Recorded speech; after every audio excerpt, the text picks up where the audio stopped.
Dear friends around the world, welcome to Ek Mulakat, which is a platform where we bring wonderful people with wonderful mission. Because when we talk to wonderful people, it is like a guideline to our life. And in these tough times, such conversation becomes even more important. So today we have Brother Alphonse Jesu, who is a Catholic priest for the last 27 years, currently located in Jamaica.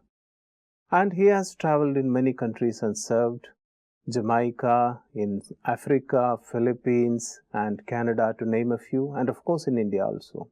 And his main work includes locating and picking up poor and abandoned people from the street and giving them a new life and a new hope. So come, let us talk to Brother Alphonse Jesu. So welcome to Godlywood studio. Thank you, brother. And of course the headquarters of the Brahma Kumaris. This is your first visit. Yes, it is. So usually we put that to the last, but I would like to start from there. How did you feel after coming here? After I come here, certainly I feel a sense of peace and love and joy. Seeing the people, how you do things around here, and the way people relate with one another, and so much hospitality, and I feel like one family. Yes. And they didn't treat me as a foreigner, as a stranger. They treated me as their own, and I right away felt at home here, and it was really a blessing to be here. It is a spiritual atmosphere, and we are very glad that today we have a spiritual person, because basically sometimes people are confused between this religious aspect and the spiritual aspect. When it is a religion, then we create borders and we say you are different and I'm different. When it comes to spirituality, which is a crux, then we just think about serving others. So that is what I wanted to ask you, because your organization, which is the Missionaries of the Poor, this is one of the most wonderful surveys which is happening in the world, because isolated, abandoned, poor people who doesn't have anyone to take care of them, and you find such people and bring them, such a thought arise in your mind. Which point of life? I mean, did it happen in early childhood? When did you want to serve? When did you feel need to serve? When I was growing up, I grew up in a very religious setting. Okay. I go to church daily and I pray. And I had a deep yearning for God. I want to connect with God. Okay. I used to be a pious boy, if you want to call it. As I grew up, and I felt like I need to do something. And I knew of Mother Teresa and her ministries those days. Okay. And I wanted to do something like that, where my life can be useful and where I can find love and joy, being help to others, not realizing now that they are helping me to find love and joy. That's an amazing thought. I mean, when you serve, we are also benefited. It is not that we are giving a favor, we are doing a favor to anyone. No, not at all. I thought so. I really thought helping others, we are doing a favor, especially the most forgotten, abandoned, those are no one to care for. But you realize in doing, they are doing a great favor to you, because our ministry, taking care of them, connects you with the Supreme God, what we call a Father, our Father. And it puts the whole life in better perspective, that I am there as His instrument. And finally you realize you become God's instrument. And that pure sense of being used for God, by God, gives tremendous joy. This thought, this nobility, I think should become more common in our society, because now we have people who do a lot to charity, but mostly we have seen it everywhere, because they want their name to be known, and they want to be, that I am doing this, a kind of, I am doing this, look at me. So this look at me or notice me attitude which we notice in the society is actually taking the society to even lower levels. So I think this message from you And this message which Brahma Kumaris is trying to give all around the world, I think this should sink a lot into the society. Yes, I got a statement 2 days ago, one of your talks. It says, when we become desireless, we are able to fulfill the desire of others. Yes.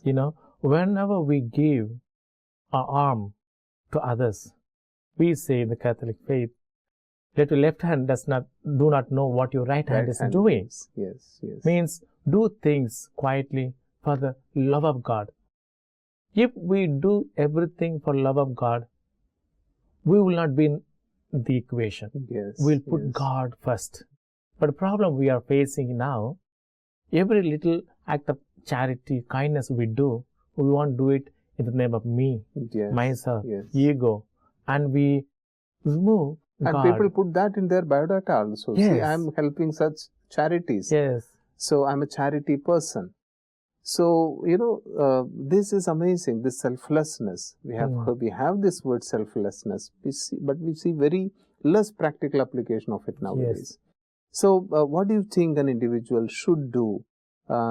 Because I think somewhere it is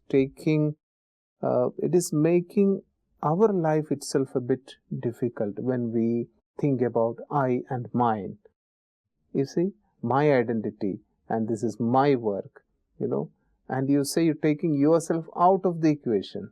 How can the common man who is listening to us right now understand this? The difficulty a common man has, we are all part of the common man.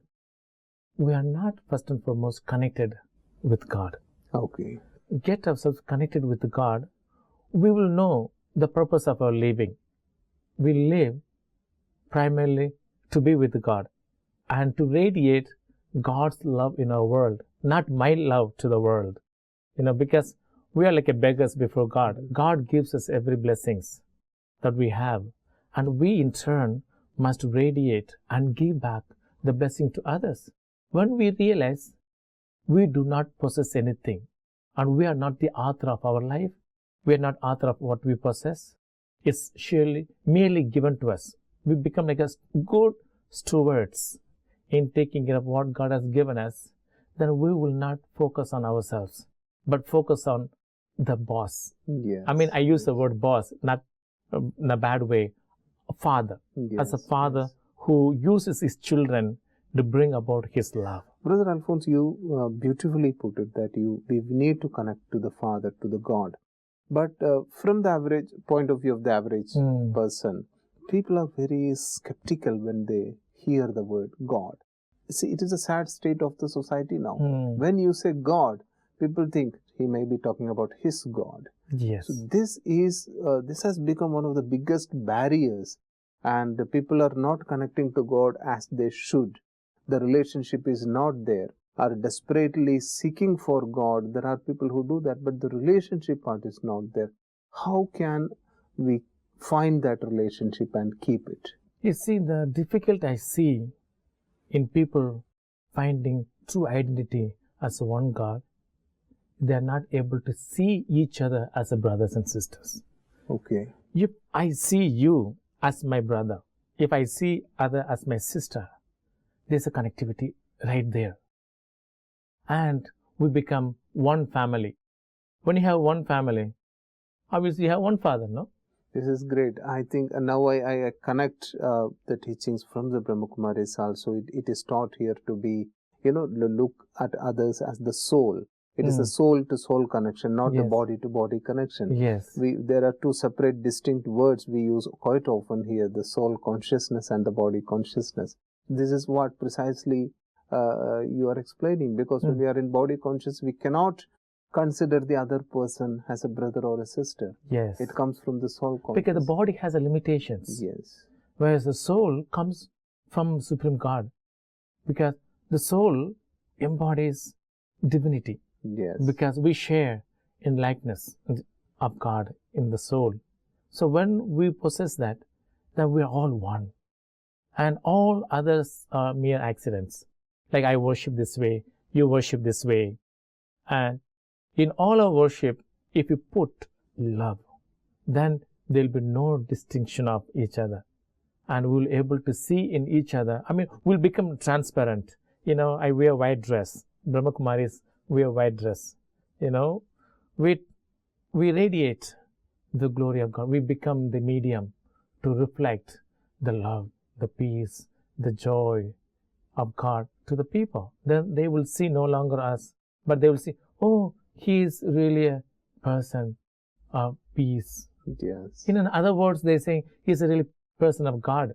If you do not have God, you cannot have a peace. If you do not spend time with God, if you do not connect with God, we have nothing to offer to the people. That's why it's very important we connect with God. Those people who use religion to divide, I'm 100% sure they do not know who the Father is. Merely we just use in a bad way to differentiate and separate people from each other. I think what you are driving at is we should have this common ground of spirituality. It is not that a skeptical person can say that, of course, you are a spiritual person, it is good. I am a socialist, I am a communist, or I am this, I am that. So there is a division in this society that what I am, what I am. If you are a spiritualist, then I am a socialist. But you are saying, I mean, the message is this should be a common platform, the spiritual side. It is not an ism. It is not spiritualism and it is socialism. Yes. This is a common platform that should bind all people. So all the skeptical people out there who say that there is no need of God should take notice of what you are saying. Strongest way that we can approach that are people who say there's no God. Reach out to the people in the society, those who suffer, those who are marginalized, those who are abandoned on the streets. God is translated in 4-letter word, love. You see a person who gives love, then you see God is present. No amount of literature, no amount of intelligence or knowledge can give that. But it's the intuitive knowledge of God that works through us to show He is the person of God and you should love. I mean, socialist, communist, all these people can say based on economic, material elements, oh, I am okay, I'm wealthy, all I need is a good house, good family. As long as I am living a comfortable life, I don't need God. But if you come to realize everything that we have come from God, because we are made of soul and body. What we need to acknowledge, the soul comes from God. That is immaterial. That's part of God. It takes time. That's why people have to appreciate silence. In the silence of the heart, God speaks. But normally you'll find people who talk a lot don't have much in depth. But sometimes people are very silent, say few words, and they speak powerfully because they are connected with God. And it's a lack of connectivity with people leads to lack of connectivity with God. I would like you to relate some incidents, at least one incident from anywhere at any point of your life where you felt the silence and the presence of God, which helped you overcome some tough thing inside in your way, any obstacle you crossed. Our world is not silent. It is a noisy world out there, and we want to inspire people towards silence. So how can we do that? I mean, any inspiration from your own personal life? I'll give you an instance that really touched me, and actually it transformed my personal life in the state of life that I live in now. I had some difficulty, challenge, whether to continue this way of life or not. We live a very strict way of life. We don't get married. We are Catholics. We are religious brothers and priests, and we work with the poor. It's not an easy work, and it's 24/7. It's very demanding. And there was a time I felt like, Lord, the work is very difficult, very hard. How can I carry on this work? And I'm very young and energetic. And I felt like I want to give up. Then one night, went to the church, the meditation hall you have like here, very quiet chapel. And there I prayed and asked God to reveal to me. And there I really felt God was speaking to me in the silence of my heart. Son, I have chosen you to be my hand and my feet. Running away from this struggle is running away from yourself. I felt like I am running away from myself by not taking up the cross and follow. And that's what made me really realize, go back to my initial state of being when I felt so much joy and love to serve God and giving my life. If I want to give my life to serve God, now I feel like I'm running away from myself. It will be a self-defeat. Then I said, no way. I have to stay focused. As long as I am in my body, I will have struggles and challenges. But if I bring the struggle and challenges into my meditation, ask God for help, surely God will reveal to us the way that we don't know. The times and periods we do not expect. He will reveal to us His ways. And we should be open to follow His directives.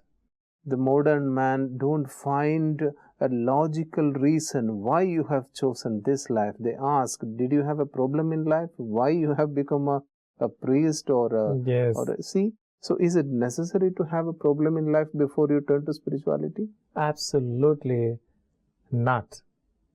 You know, people ask me all the time, why you became celibate? Why you did not get married? Why you didn't want to have a family of your own? And they don't realize to live a happy life does not necessitate a wife and a children. I'm not against family life because I myself come from family. Yes. Each of us have a vocation. God has given us an individual calling, and we must be truthful to the calling.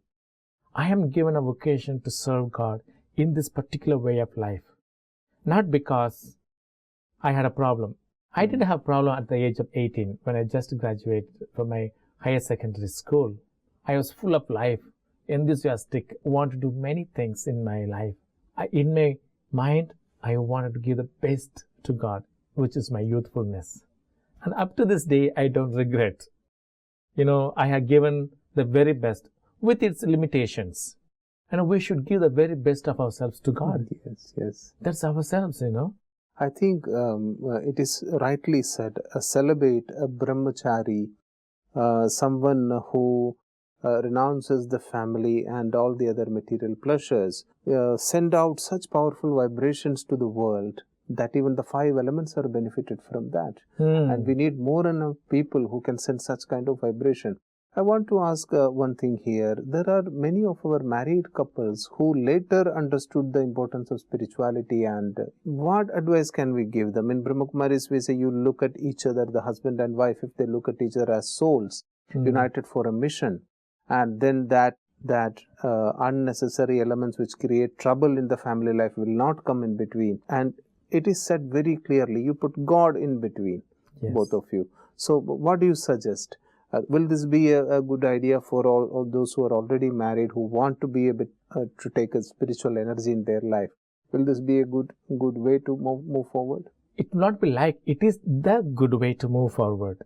You know, married people, husbands and wives, must have spiritual life in their setting. You know, married life not necessarily eliminate spiritual elements. But one of the things, I want to interrupt you here, one of the things which people usually complain is, I know priests and brothers like you and the dedicated brothers and sisters of Brahma Kumaris, when they approach people, you also adopt some spirituality. They say, no, for you it is okay. We are family people. We cannot do that. So why can't family people do that? And how can they do that? They are afraid. Family, husbands and wife, they are afraid it will ask too much of them.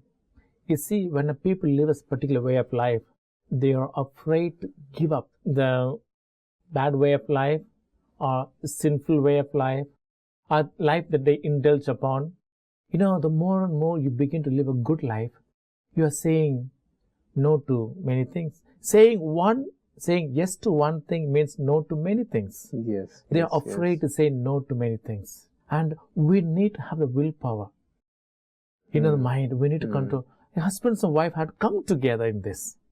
Okay, we are husbands and wife. We meant for each other. And we are going to work together in this. And we are going to love each other as God loves us. If we realize, God puts us together, then we should stand together for God. Oh, yes. Because they usually say that marriages happen in heaven. Yes. And God has put us together. Yes. Then there is a mission of God. Yes. Marriage is one of the best form that expresses the love of God to the world. People need to acknowledge that.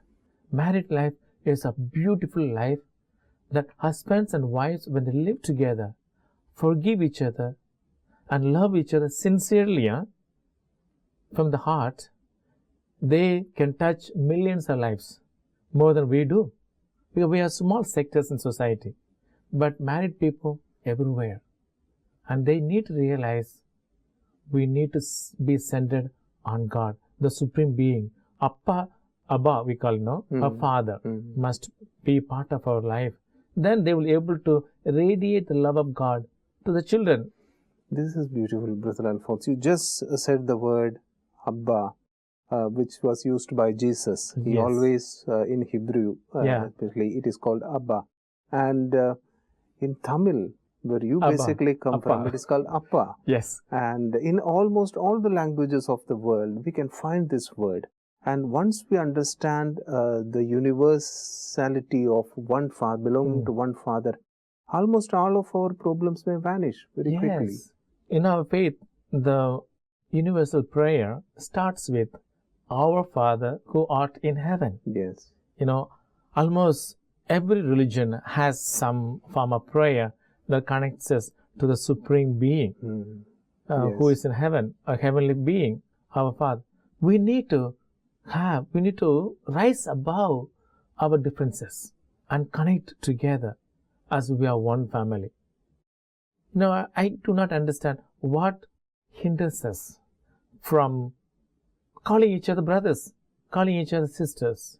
No social distances, no language, no race, no color should become a barriers to be called children of the one Father. This is amazing. The message you are sharing is very much related to what the Brahma Kumaris is sharing, because the Brahma Kumaris talk about a heaven, a wonderful world, Satyug, which is coming after this iron age, what we call the present modern disrupted age, where people are not very concerned about values. So one last question from my side. We talked about marriages and the beautiful relationship between the husband and the wife and what together they can do to the world. What advice can you give to young parents who are looking for, towards making their children into beautiful, spiritually empowered beings so that they can take on life without any problem? One of the best examples that we can give to people is by being. Okay. Words can have impact, but life lived has whole different world of experience. I can tell you something, but if I don't live what I say, your children will not follow. They may be afraid now, but later on they will say, my parents did not do what they said. But elders, parents must lead by example. If you want your children to grow with fear of God, love of God, show to them what it is to be like, love God and to fear God. Lead them by example. We must be the leaders for our younger generation. So there is no need even to teach something to your child. They will already pick it up from your own actions. Yes, because it is very rightly said, values cannot be taught, it is caught. So I think parents should become an example. And really, thanks a lot, Brother Alphonse, today. I would like this conversation to go on. It is so enriching, but we have, these restrictions of time. And for the time being, I think we'll take leave from you, and we invite you again and again to the headquarters of Brahma Kumaris, and we'll meet again and share wonderful messages for the world. Thanks for coming. Thank you so much. That was Brother Alphonse Jesu from the Missionaries of the Poor. So dear friends, the message is very clear.